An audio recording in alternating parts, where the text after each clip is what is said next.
வணக்கம். இது டிவி லங்கா செய்திகள். யசோதன், யாழ்ப்பாண பல்கலைக்கழக ஊழியர் சங்கம். இன்றைய தினம் நாங்கள் ஒரு ஊடக சந்திப்பை ஏற்பாடு செய்வதற்கான நோக்கம் மீது திணிக்கப்பட்ட ஒரு தொழிற்சங்க நடவடிக்கை. இதற்கான காரணம் என்னவென்று சொன்னால், யாழ்ப்பாண பல்கலைக்கழகத்தில் கல்விசாரா ஊழியர்களின் வெற்றிடங்கள் திட்டமிட்டு நிராகரிக்கப்பட்டுள்ளது என எமது பல்கலைக்கழக நிர்வாகம் ஒரு ஊடக அறிக்கையை வெளியிட்டுள்ளது. அதற்கு உயர்கல்வி அமைச்சே பொறுப்பு எனவும் தாம் சிறு பிழை விட்டதாகவும் அறிவித்தல் வெளியிட்டுள்ளது. இதனை நாம் சரியான முறையில் தெளிவுபடுத்த வேண்டும் என்பதற்காகவே இவ்விடத்தில் வந்திருக்கின்றோம்.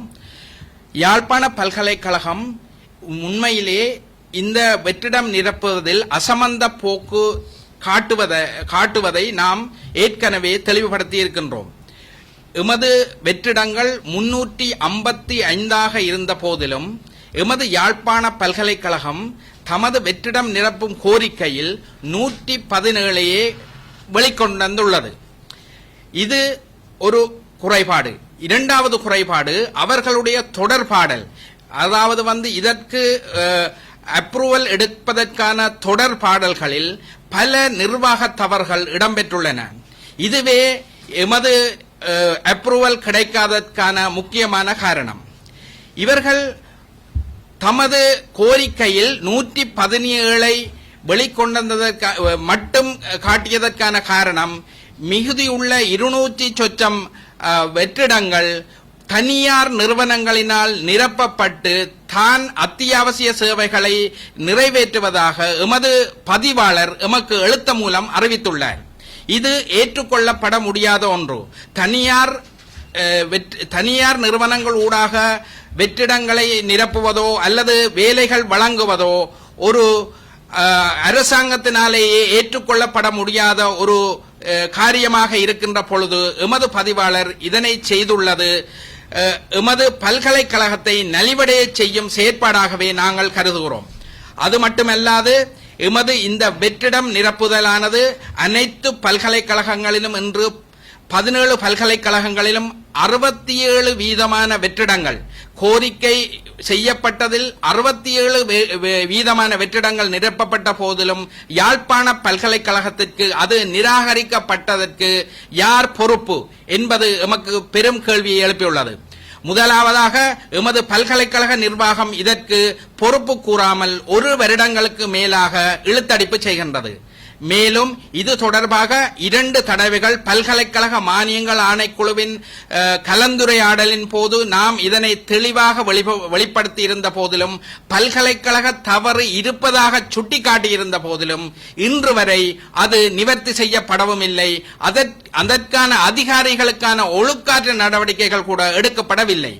இது எமது தமிழர் பிரதேசத்தில் இருக்கும் யாழ்ப்பாண பல்கலைக்கழகத்திற்கு திட்டமிட்டு செய்யப்படும் சதியாகவே நாங்கள் கருதுகிறோம். இதில் யாழ்ப்பாணத்தை மையமாக கொண்ட வடபிராந்தியத்தில் தனிப்பெரும் பல்கலைக்கழகமாக திகழும் யாழ்ப்பாண பல்கலைக்கழகத்தில் புத்திஜீவிகள் சகிதம் அனைவருமே இதில்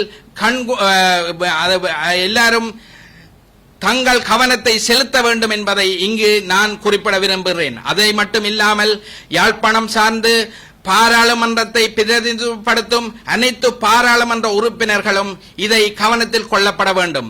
நிர்வாக தவறை அரசியல் தவறாக தற்கால அரசே விட்ட பிழை என எமது நிர்வாகம் அவர்கள் மீது குற்றத்தை சுமத்தி தான் இதிலிருந்து நழுவ பார்க்கின்றது. இந்த செயற்பாட்டை நாம் வன்மையாக கண்டிக்கின்றோம். நாம் வருகின்ற 28ஆம் தேதி ஒரு நாள் அடையாள தொழிற்சங்க வேலைநிறுத்தத்தை 21ஆம் தேதி அறிவித்திருந்த போதிலும் இன்று வரைக்கும் அதற்கான எந்தவித ஆக்கப்பூர்வமான செயற்பாடுகளும் செய்யப்படாமல் இருப்பது எமக்கு மிகவும் மனவருத்தத்தை ஏற்படுத்துகின்றது.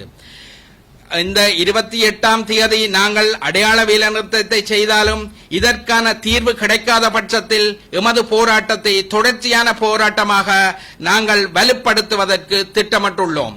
அது மட்டுமல்லாது அனைத்து பல்கலைக்கழக ஊழியர் சங்க சம்மேளனமும் எமக்கு இந்த விடயத்தில் ஒத்துழைப்பு நல்குகின்றது. காரணம் என்னவென்றால் அவர்களுடைய இந்த மீள் நிரப்புதல் தொடர்பான தொடர்பாடலிலே யாழ்ப்பாண பல்கலைக்கழக ஊழியர் சங்கத்தின் பங்கு மிகவும் உயர்வானது. இந்த நிலையில் யாழ்ப்பாண பல்கலைக்கழகம் ஏமாற்றப்பட்டுள்ளதை அவர்களும் ஏற்றுக்கொண்டு பல்கலைக்கழக மானியங்கள் ஆணைக்குழுவுக்கும் உயர்கல்வி அமைச்சிற்கும் கடிதம் மூலம் அறிவித்துள்ளார்கள். உடனடியாக இதில் தலையீடு செய்து இந்த பிரச்சனைக்கான தீர்வை உடனடியாக வழங்குமாறு. இது மட்டுமில்லாது எமது யாழ்ப்பாண பல்கலைக்கழகத்தில் 26 முறைப்பாடுகளுக்கு மேல் எமது ஊழியர்கள் படும் துயரங்கள் சம்பந்தமாக நாங்கள் முறைப்பாடு செய்திருந்த போதிலும் இன்று வரைக்கும் அதற்கான எந்தவித ஆக்கப்பூர்வமான செயற்பாடுகளும் இந்த நிர்வாகத்தினால் செய்யப்படவில்லை. இந்த நிர்வாகத்தின் உயர்மட்டமாகிய பேரவைக்கு நாங்கள் 4க்கு மேற்பட்ட கடிதங்கள் அனுப்பியிருக்கின்றோம். ஆனால் ஒரு கடிதம் கூட அந்த பேரவையினால் கலந்தாலோசிக்கப்படவில்லை. இதற்கு காரணம் யார்? இதற்கான தேவை என்ன என்பதுதான் எமது கேள்விக்குறியாகவும் இருக்கின்றது. இது வெறுமனே யாழ்ப்பாண பல்கலைக்கழகத்திற்கு இழைக்கப்பட்ட அநீதி அல்ல. இது அனைத்து அதாவது தமிழர் சமூகத்துக்குமே அவர்களுடைய வேலை வாய்ப்புகள் அவர்களுடைய சந்தர்ப்பங்கள் அனைத்துமே இதில் இழக்கப்படுகின்றதை நாங்கள் இங்கு சுட்டிக்காட்ட விரும்புகின்றோம். நன்றி, வணக்கம். மேலும் பல செய்திகளை அறிந்து கொள்ள தொடர்ந்தும் டிவி லங்கா செய்திகளுடன் இணைந்திருங்கள்.